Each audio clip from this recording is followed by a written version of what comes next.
Happy June 1st. This is the design for June for the One Stitch at a Time Club.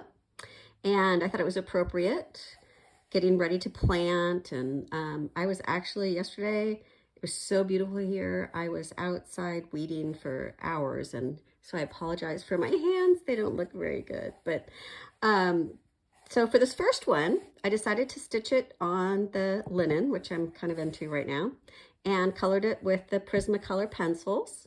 And you always want to fix that with a fixative. And I use the Jacquard colorless extender that you can find on Amazon. And then just a few of the Valdani colors. So there's the olive green and the tealish blue and brown. And I just put just this little tiny on the tag, a different color on there. And that I used the tea honey, but you could use tarnished gold or anything else. And then this nice gray that's so pretty. So anyway, this one's really, really simple. The only stitches that I used were the stem stitch, and these are little tiny lazy daisies. And then on this one, I also did a fan stitch for these leaves. So I'll show you how to do that. So on the alternative one, I stitched this up, or I am stitching it, on the Moda Crackle. This is the linen color. And for this, I'm using a floss that is new to me. It's from Australia, and it is just so pretty. It's from Cottage Garden Threads, and Fat Quarter Shop carries quite a few of their colors. This one is called Oregano, and there is a really nifty way to pull it out so that it stays in the container. And of course I did it wrong and pulled it out. But it's kind of neat because it's pre-cut, so you don't even have to cut it. You just pull out a nice little strand. And then I'm using 2 strands of this floss. It's a 6-strand floss. So I'm using 2 to do the embroidery on this. And it's so pretty. I love how subtle their variegated threads are. And they stitch really nice. Oh, I'm in love with it. So the only thing I did different on this from the previous one is I'm just going to outline the leaves rather than fill them in with the fan stitch, because I think some of you kind of prefer just having just a stem stitch, just a very simple pattern. And I did go ahead and do the little lazy daisies here. But other than that, it's just stem stitch and lazy daisies. And this little water droplet off of the watering can is a lazy daisy too. So I'm just going to go over some of the basics. I know I've done them before, but I'm going to start with a stem stitch. And you're going to start at an end. You never want to start right in the middle. Oh, the other thing I wanted to point out is, you know, the linen is quite a bit heavier, so it's not going to show through. With this crackle, it's not as heavy, so you want to be careful carrying your threads. You can back it if you want. I've never really enjoyed doing that, so I'm just really careful on the back. And when I can, instead of tying knots, I'm just going to thread through some of the existing stitches there to anchor it in place. And that kind of helps with the bulk and making it look nice on the outside, on the right side. Okay, so I take little tiny stitches. They're like between a 1/16 of and an 1/8. So I'm going to just go up about an 1/8, and then go almost back to the beginning, about halfway. And you're always going to carry your thread on the same side. So if you start on this side, keep it on that side. And then just a little tiny stitch, and I'm going to come back up right in that same hole. If I was going around a really tight curve, like on the wheel, you're going to carry your thread on the outside of the curve. Like this has a slight curve, so I'm stitching it on with the thread going up on the outside of that curve. Okay, finish this up.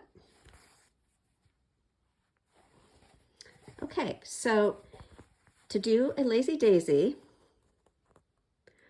I decided on these, I'm not going to have them quite touching the branch.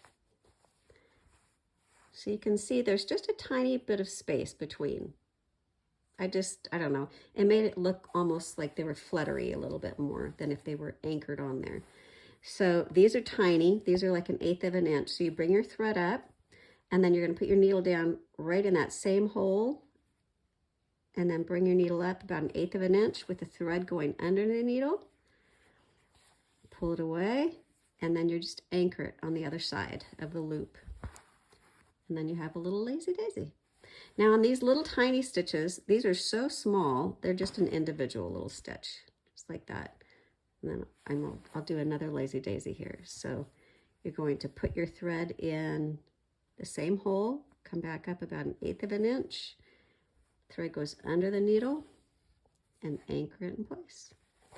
And that's how easy those are. Okay, now I'm going to stitch these little leaves. So I'm going to do them just with a stem stitch. So I start just like I did before. And to get them nice and pointy, what I'm going to do is come to the end. I'm going to go just a couple threads past the end rather than going the 1/8 of an inch, just a couple threads past. Oh. One moment.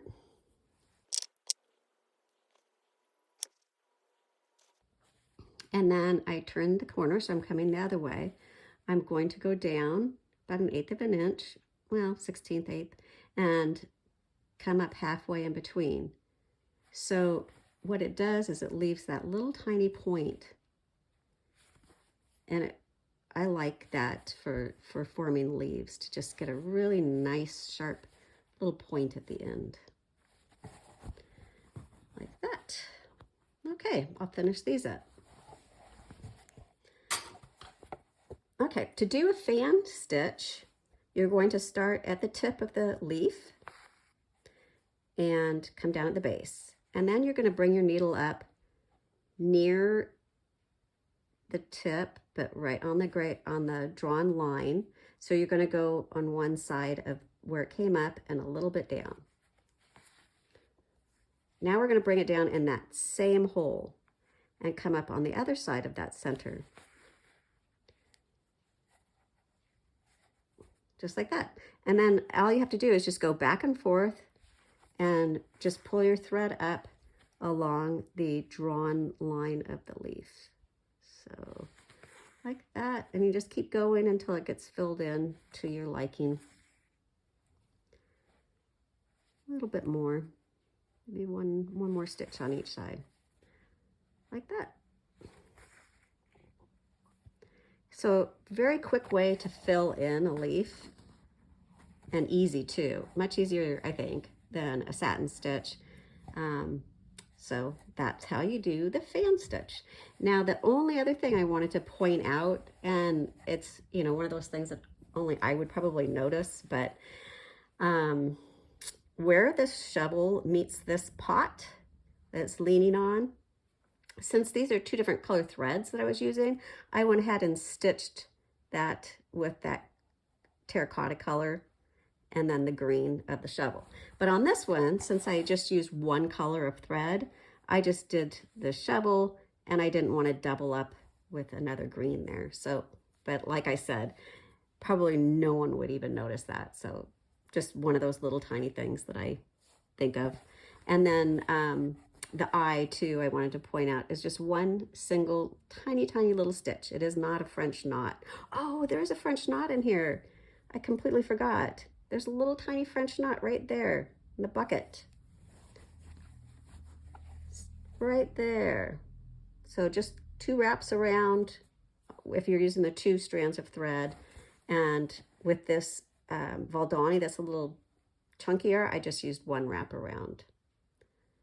And these little ties too are also lazy daisies. Just want to point that out. So I think that's everything. All right. I cannot wait to see yours all stitched up. Thank you so much for joining me, and I hope you're enjoying beautiful weather wherever you are. Take care.